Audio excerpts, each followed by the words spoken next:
जय हिंद। आप सभी लोगों का स्वागत है आपके अपने YouTube channel Goswami class time पर।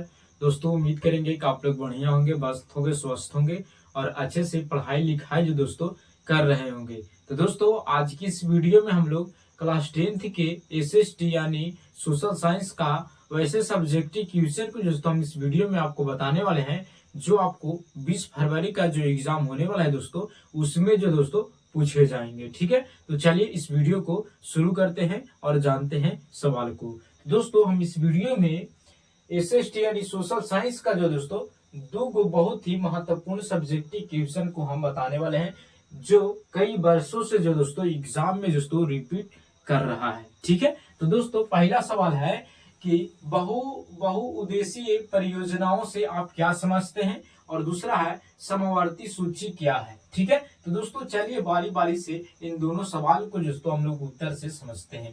ठीक है, तो अगर आपको एग्जाम में पूछ देंगे कि बहुउद्देशीय परियोजना से आप क्या समझते हैं, तो आप उत्तर में लिखेगा कि वैसी वैसी परियोजनाएं जिनके द्वारा एक साथ कई कार्य होती है, तो उसे बहुउद्देशीय परियोजना कहलाती है। यानी वैसी परियोजना जिसके द्वारा एक साथ कई कार्य होती है, उसी को हम लोग बहुउद्देशीय परियोजना कहते हैं। जैसे कि मान लिया जाए कि जैसे कि कोई अति है, क्या है, तो कोई मान लिया जाए कि बाढ़ वाला पानी है।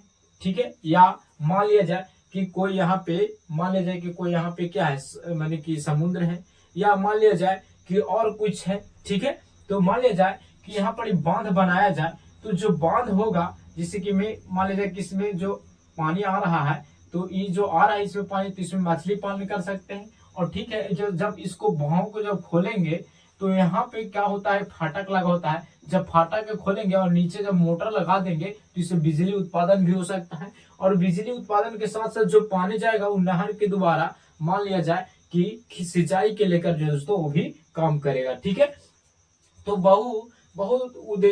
बहुउद्देशीय परियोजना का मतलब होता है कि एक साथ हम कई कामों को कर सकते हैं। ठीक है, उसी को हम लोग क्या बोलेंगे, तो बहुउद्देशीय परियोजना बोलेंगे। ठीक है, नदी घाटी परियोजना द्वारा बाढ़ नियंत्रण, विद्युत उत्पादन, मत्स्य पालन, पर्यटक आदि कई कार्य किए जाते हैं। जैसे कि मान लिया जाए कि कोई नदी घाटी है। ठीक है, तो नदी घाटी परियोजना का मतलब होता है कि नदी के घाट पर क्या बनाना, परियोजना बना देना। लेकिन मतलब कि नदी के जो पानी है, मान लीजिए कोई नदी है, और नदी के पानी पर, जैसे कि नदी के पानी को रोकने के लिए हम लोग पुल बनाते हैं, और पुल में फाटक बना देते हैं। किस लिए भाई, कि समय पर जब पानी के काम हुए तो उसको फाटक को खोल देंगे। ठीक है, और जब नदी के पानी जब गिरेगा, तो एक नीचे हम लोग मोटर सेट कर देंगे, ताकि बिजली उत्पन्न हो जाए। ठीक है, और जब बिजली उत्पन्न हो जाएगा और जो पानी बहेगा, उसको दोस्तों हम लोग नहर का निर्माण कर देंगे, ताकि इस किसान की सिंचाई करने में दोस्तों आसानी से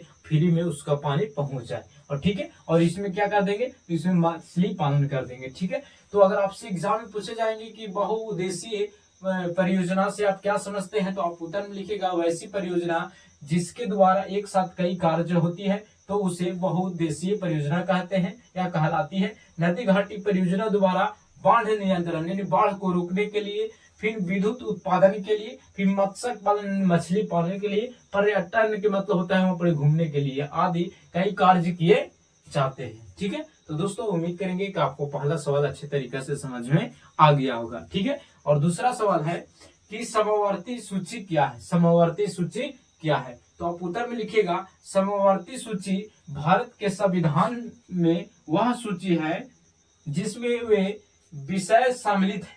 कह रहा है कि समवर्ती सूची भारत के संविधान में वह सूची है जिसमें वे विषय शामिल है जिन पर केंद्र और राज्य दोनों कानून बना सकते हैं। यानी समवर्ती सूची होता है जिसमें केंद्र और राज्य दोनों जो है कानून बना सकते हैं, लेकिन यदि दोनों के कानून में टकराव हो तो केंद्र का कानून माना जाता है। ठीक है, जैसे कि मान लिया जाए कि जो समवर्ती सूची होता है, इसमें केंद्र और राज्य दोनों कानून बना सकते हैं। लेकिन अगर मान लिया जाए कि दोनों कानून बना रहे हैं, उसमें अगर मान लिया जाए कि मुख्यमंत्री जो है, मुख्यमंत्री का वहां पे मैंने साझेदारी नहीं है। ठीक है, वो नहीं मान रहे हैं, तो अगर केंद्र सरकार मान रही है तो केंद्र सरकार के बात सुना जाएगा, ठीक है, लेकिन राज्य सरकार के बात नहीं सुना जाता है, ठीक है। तो अगर जैसे उदाहरण जैसे कि शिक्षा हो गया, फिर स्वास्थ्य हो गया, डॉक्टरी लाइन में हो गया, ठीक है, तो इस दोनों में दोनों